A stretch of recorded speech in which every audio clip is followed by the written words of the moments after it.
Not that long ago, Volkswagen loaned us a GTD, which is a European diesel version of the Volkswagen GTI. We really liked it, but we didn't know if they were going to bring it to America. Well, Volkswagen has flown us all the way to Germany to drive the 7th generation Golf in GTD form. I wonder what that means.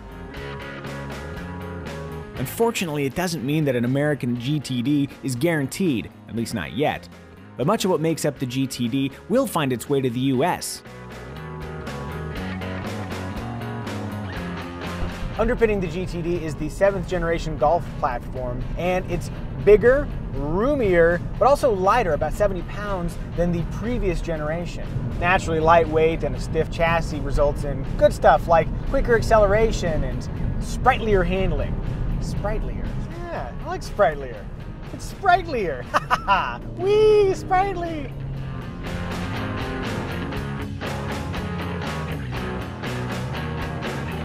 Helping the chassis for the 7th generation Golf platform be as rigid as possible is the fact that it is German, and the fact that it has 28% hot-formed high-strength steel. That's up from a mere 6% in the previous model. So rigid! Yeah! You know, there might be some pushback to the notion of a diesel GTI because you don't have that high-end rush. You just got all this torque in a very narrow power band. But really, the GTI's appeal isn't strictly about power delivery. It's a lot about handling. And all of that stuff comes through in the GTD. You have basically the same experience, just with much better fuel economy. And yes, different power delivery, but get over it. All right, let's feel some of that sweet diesel acceleration.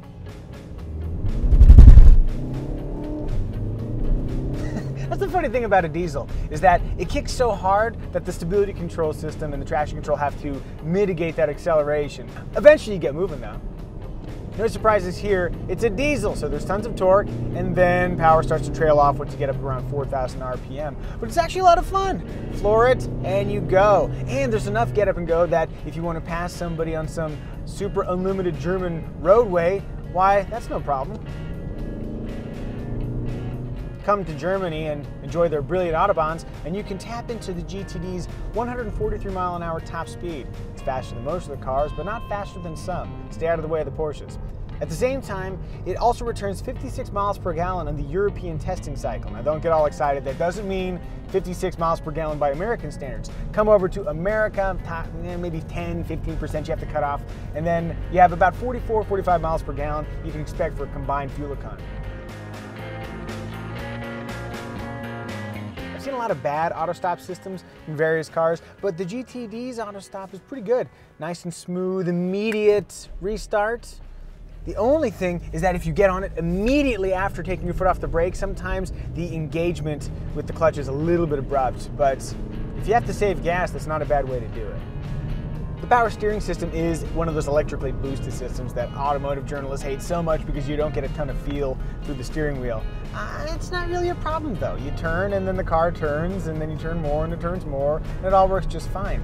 I suppose if I had to complain about the steering, it would probably be the fact that when you start pushing things, it's a little bit tough to tell when you're approaching the limits. That's the downside. The upside to having an electric power steering system is the fact that it improves fuel economy. And one of the things they've done is they've given it a variable ratio, so as you get to the edges of the steering circle, it turns the wheels even more, which means you have less turns lock to lock, which makes it really easy to get to parking lots or to make really quick U-turns.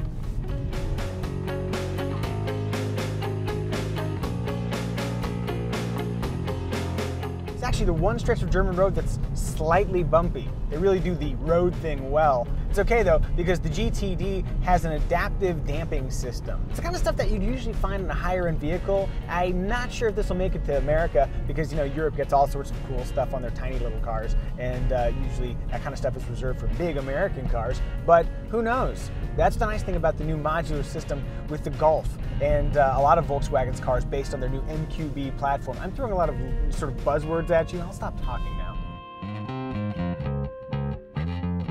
And while I'm in the mood to shut up, let's drink in the GTD's exterior.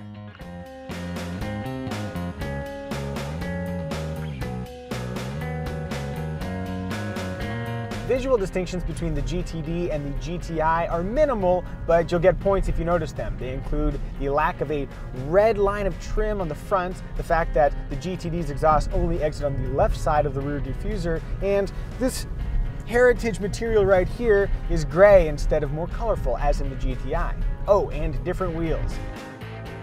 Styling aside, the new GTD is defined by its brand new turbocharged, direct injection 2-liter 4-cylinder diesel engine.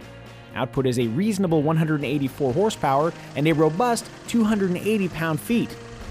Diesels. Transmission choices include a manual and a dual clutch automatic, each with 6 speeds. And for the record, I promise not to judge you if you'd rather have the dual clutch. You know, every single time we drive the Volkswagen GTD, well, actually it's only 2 times, but every time we hear the exact same thing. We don't know if it's coming to America or not. Same deal this time, though this time Volkswagen of America said they'd really like to bring it. Will they bring it? We don't know. Maybe if we all clap our hands, we can bring it to America, Tinkerbell style. The Volkswagen GTD in America lives! One thing is sure, that the Golf that shares the exact same platform and the GTI that shares that platform is coming to America very soon, coming in like the summer of 2014. And if it's as good as the GTD we experienced this week, I think American Volkswagen fans are going to be very pleased.